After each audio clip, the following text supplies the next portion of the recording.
साल 2023 हमसे रखसत हो रहा है और नए साल 2024 में हम दाखिल हो रहे हैं, लेकिन जब हम साल 2023 पर एक नज़र डालते हैं तो वादी कश्मीर में इस साल 2023 में ऐसे जराइम सामने आए जो हम सिर्फ फिल्मों में देखा करते थे।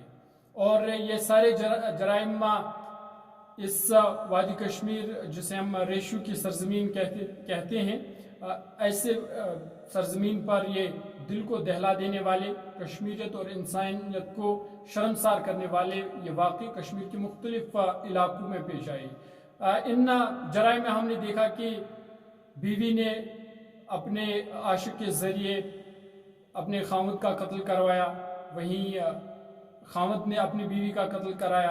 और साथ ही हमने देखा कि एक बेदर्द बेटे ने अपने माँ का ही कत्ल किया और एक संगदिल बाप ने अपनी नन्ही मुन्नी बेटी का गला घोंट दिया। वहीं हमने छुरे गोबने के कई वाक़ात भी इस साल हमने देखे कि माशूका के वालिद को छुरी घोंप कर उसे अब्दी नींद सुला दिया गया। वहीं हमने देखा कि एक लड़की का कत्ल हुआ और उसके एज़ा मुख्तलिफ मकामात पर दफनाए गए थे। और इस मुख्तसर से वीडियो में इन तमाम वाक़ात पर एक मुख्तसर सी नज़र डालते हैं और एक एक करके आप तक ये वाक़ात, ये मामलात पहुँचाते हैं। मार्च साल 2023 को वादी लुलाब के जब खुरहमा इलाके में 6 साल बच्ची की लाश उनके घर से 30 मीटर दूरी पर मिली। इस फूल से बच्ची के वालिदैन अवाम के सामने जब रो रहे थे तो सख्त दिल इंसान भी आंसू नहीं रोक पाते, लेकिन जब इस कत्ल की तहकीकात की गई तो वालिद ही अपनी बेटी का कातिल पाया गया। वजह मियाँ बीवी के माबीन घरेलू तनाज़ा था। पुलिस के मुताबिक 36 साल मोहम्मद इकबाल खटाना और उनकी बीवी के माबीन 1 साल तलखियाँ जारी थी और वो आए रोज लड़ते झगड़ते थे। 29 मार्च को जब ड्राइवर मोहम्मद इकबाल घर पहुंचा तो उनकी बीवी के साथ झगड़ा हुआ। गुस्से में आकर इकबाल घर से खुदकुशी के इरादे से बाहर निकला और अपने साथ चाकू भी ले गया। उनकी 6 साल बच्ची वालिद के पीछे पीछे दौड़ती चली गई, ताहम गुस्से में आकर वालिद ने बच्ची का गला घोंट दिया। इसी पर बस न किया बल्कि चाकू से अपनी ही दख्तर का गला काट दिया। बाद में लाश को घर से तकरीबन 30 मीटर दूर दफनाया। पुलिस ने जब इसकी तफ्तीश की तो वालिद ने अपना जुर्म कबूल भी कर लिया।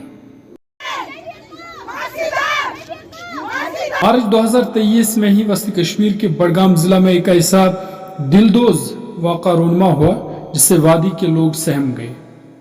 8 मार्च को सोयाबू गांव के तनवीर अहमद खान ने मुकामी पुलिस थाने में रिपोर्ट दर्ज कराई कि उनकी 30 साल बहन आरिफा लापता है।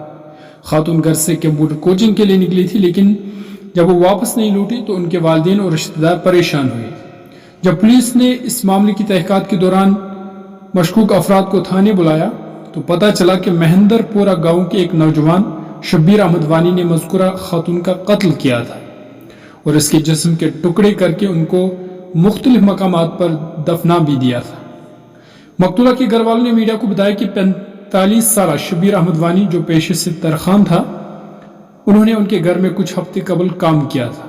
पुलिस ने बताया था कि शब्बीर ने मकतूला को अपने घर तलब किया था और वहां उसका कत्ल कर दिया, उसके जिस्म के टुकड़े टुकड़े कर दिए और इस वहशियाना हरकत पर पर्दापोशी करने के लिए जिस्म के उन आज़ा को मुख्तलिफ मकामात पर दफन किया था।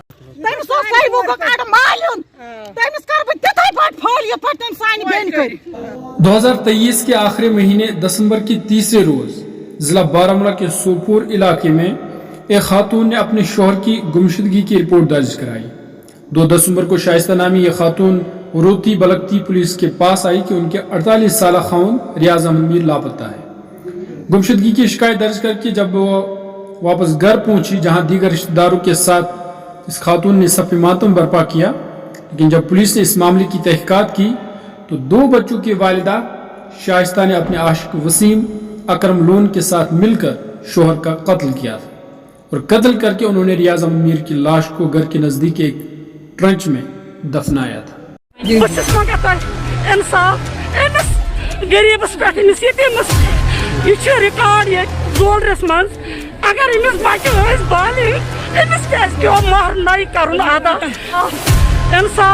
अमिस क्या खाता ये नेक ये बाग पता ये नमाज पता ये मजूर छान कम वादी कश्मीर में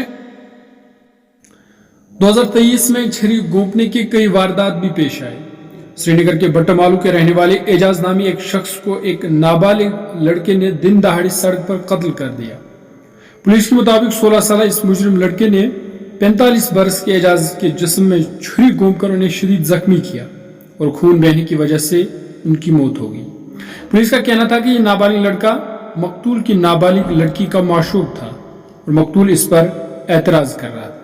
पुलिस ने कहा कि नाबालिग लड़के को इस एतराज पर एजाज के खिलाफ शदीद गुस्सा पैदा हुआ और मौका देखकर उन पर वार करके उन्हें आखिरी नींद सुला दिया।